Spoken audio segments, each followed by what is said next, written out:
Hey everyone, welcome back. As I mentioned last time, I was in an accident and I was in the ER and I got a bunch of stitches. So please forgive my appearance, but I committed to making a couple of these a week to help you guys out and help me out. So I want to keep doing it, whether I look like this or not. So today I'd like to talk about TSPs, specifically Roth TSPs for federal employees. So before we proceed, just like and subscribe to this so you'll see any future updates. But a Roth TSP is something that I didn't know existed up until a couple of years ago, and I've been in the federal government for more than a decade, almost two.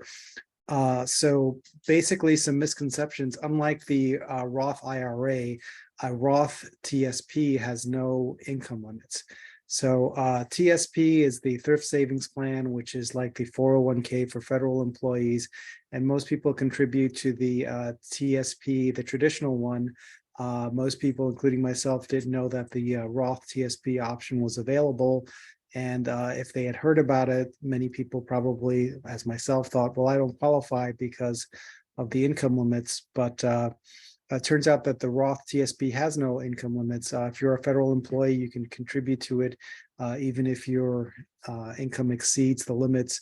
So generally for a traditional TSP, you can only contribute $6,500 if you're under 50, or $7,500 if you're over 50. But with a TSP, a Roth TSP, you can contribute the maximum amount that you can as a federal employee. So for your regular TSP or your Roth TSP, you would be able to contribute $22,500 this year, 2023. Or if you're over 50, you would be able to make catch-up contributions and contribute up to $30,000. So once again, 2023, if you're under 50, you can contribute $22,500 to your TSP or your Roth TSP. And if you're over 50, you can contribute up to $30,000 in your TSP or your Roth TSP. And it doesn't have to be one or the other. You can contribute 11,000 to one, 11,000 to the other. You can split it up however you want. So you don't have to, it's not an either or thing. You can use both. But for reasons we'll go into, I think for a lot of people, the Roth TSP is going to be the better option. So with either option, one of the things you're going to have to take into consideration is the RMD, the required minimum distribution. So when you hit the age of 72, it's going to require you to take out a certain amount from your TSP, whether you want to or not, whether you need it or not. So the government wants you to use that money. So whether you have the money in a TSP or a Roth TSP, as soon as you hit 72, you're going to have to take out a certain amount per year as your RMD. And if you don't, you're going to be taxed on that anyway. However, assuming you're not still with the government anymore, you have your TSP and you have your Roth TSP. To avoid that RMD, what you can do if you have a Roth TSP is you can transfer that money from a Roth TSP into your Roth IRA. So if you transfer it from a Roth TSP to a Roth IRA, a Roth IRA has no RMD, no required minimum distributions. So unlike the regular TSP and unlike your traditional IRA, when you hit 72, you'll have to take out these required minimum distributions, whether you need the money or not, and you'll be taxed on it. With a Roth IRA, there are no RMDs, and you can transfer your Roth TSP into your Roth IRA and keep letting that compound tax-free for as long as you can. So in terms of flexibility, it's hard to beat a Roth or a Roth TSP. So with a Roth TSP or a Roth IRA, one of the advantages that you have that you don't have with a traditional IRA or a traditional TSP is that if you die and you want to leave that money to your heirs, in a traditional IRA or a traditional TSP, that money would be taxed.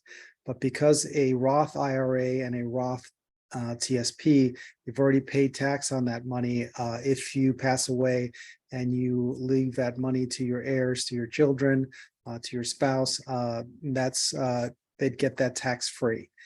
So that's a big benefit that you don't have with the traditional TSP. Another benefit in terms of flexibility that you'd have with a Roth TSP that you wouldn't have with the traditional TSP is if you wanted access to that money before you retire. So let's say that you early retire, or you transfer to a different job, or you want to use that money to start a business, whatever you want to do, but you want to take it out. What keeps people from contributing to their TSP or to an IRA or Roth IRA often is they say, well, I don't want that money locked in there until I'm 55 or 59 and a half. And so they think, once they put it in there, they'll never be able to get it out. And that's partially true with a TSP, because with a TSP, you wouldn't be able to pull that money out until you turn 55.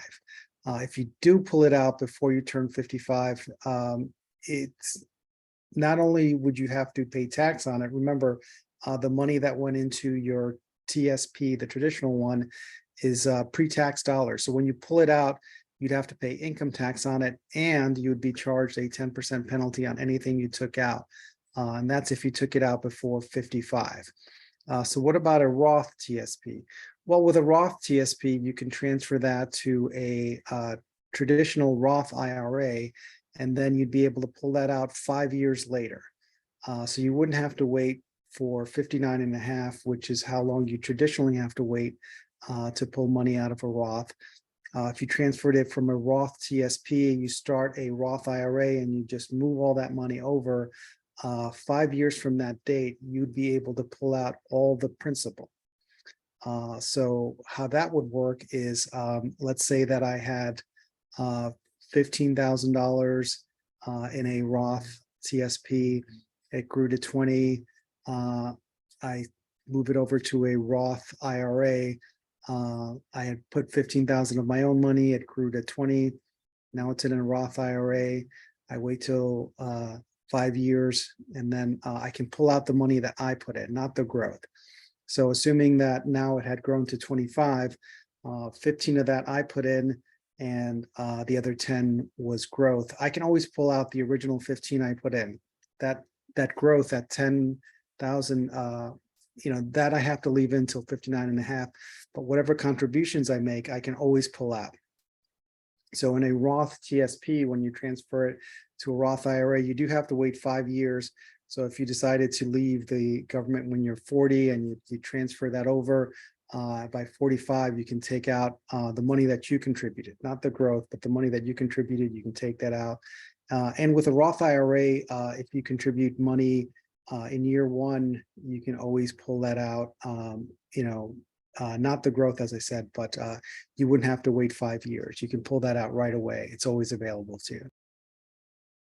Whenever you talk about a TSP versus a Roth TSP, or an IRA versus a Roth IRA, people have very strong opinions on it.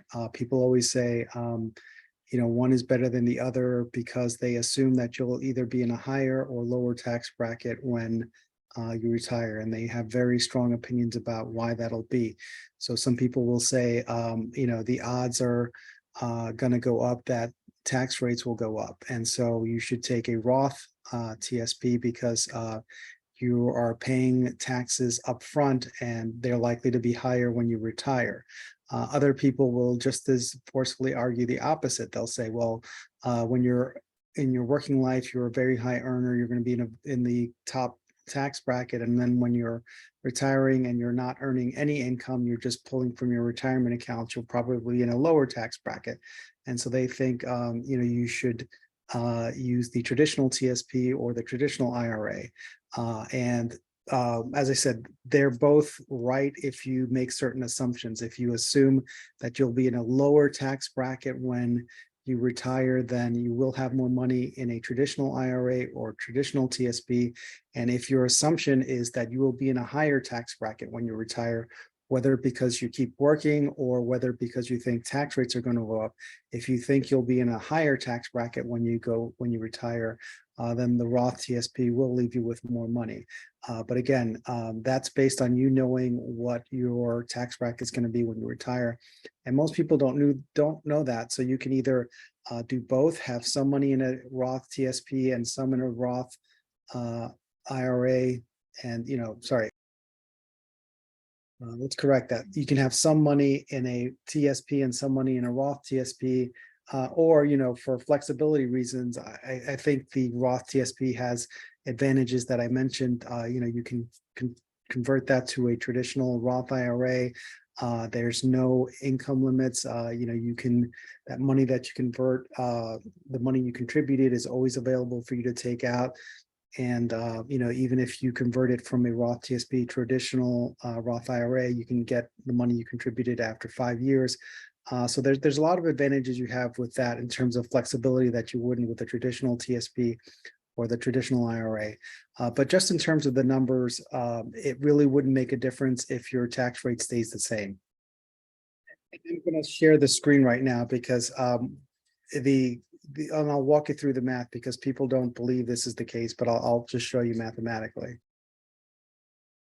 So here's a little calculator for figuring out retirement, and I'll put a link to it in the show notes, but this is going to make some assumptions that you start contributing at age 30, you stop at 60, you're contributing 5,500 before tax, and it goes up 6% a year.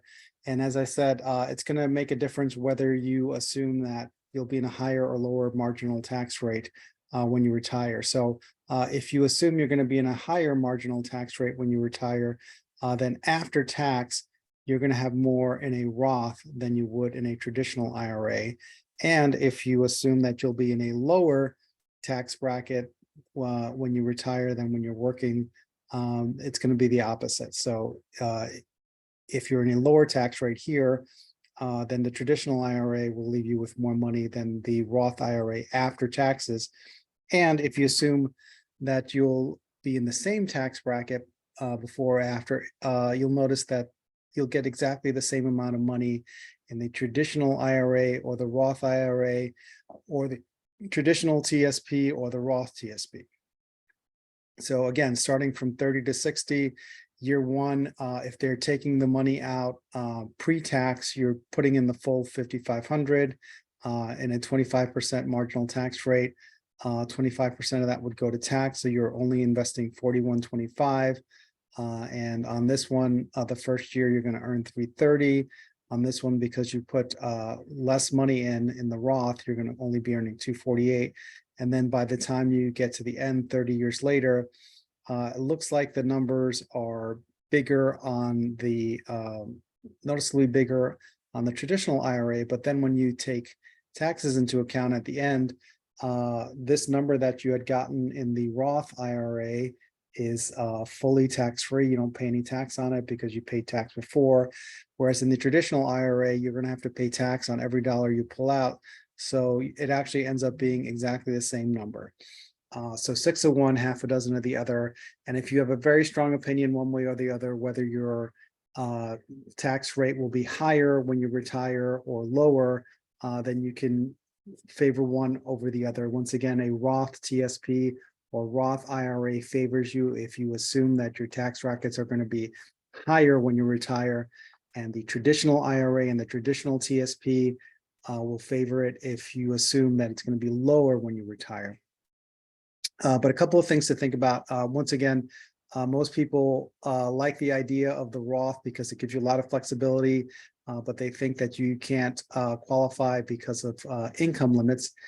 So for a traditional Roth IRA, you can only contribute $6,500 a year if you're under 50, and if you're over 50, you can contribute $7,500 a year.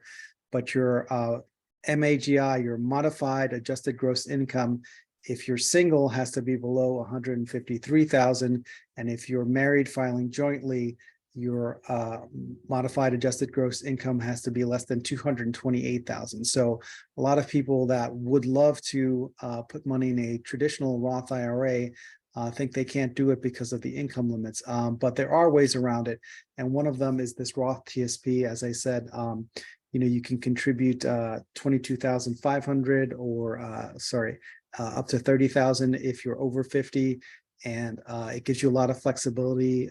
If you leave the federal government, you can just transfer that to a traditional Roth, and you're able to put all this money into a Roth IRA, even though the income limits would look like that you wouldn't qualify for that. There's also a way to do it using your traditional TSP or your traditional IRA called a backdoor Roth IRA. And we won't go into that here, but I may do a different video on that. But this is just something that I wanted to share with you that I learned myself recently.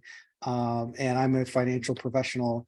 I was a mergers and acquisition lawyer at a law firm, and then I work in finance. And so, I was surprised that this option existed, and a coworker who is in addition to being a lawyer, he's a CPA, walked me through the numbers because I didn't think I would qualify for income reasons. But he explained, as I said, Roth TSP, no income limit. And, it's if the tax rates are the same, it doesn't matter whether you pay before or you pay after.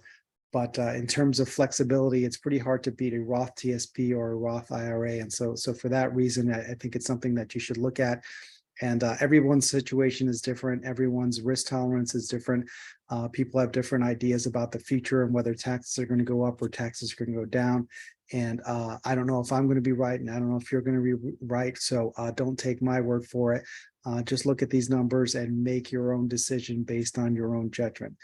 So once again, I'll put this calculator in the show notes so you can play around with it yourself and, change the assumptions, higher tax rate when you retire, lower tax rate when you retire, higher interest rate return, more contributions, less contributions, and see what numbers you come up with.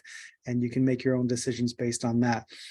So I'm going to keep trying to put these videos out there, and hopefully it'll be helpful for you. So please like and subscribe to this so you'll see the next one. And you won't have to look for me. It'll just show up in your feed. So I hope you enjoyed this. And once again, I'll see you guys soon. Have a great day. Leave no dollar left behind.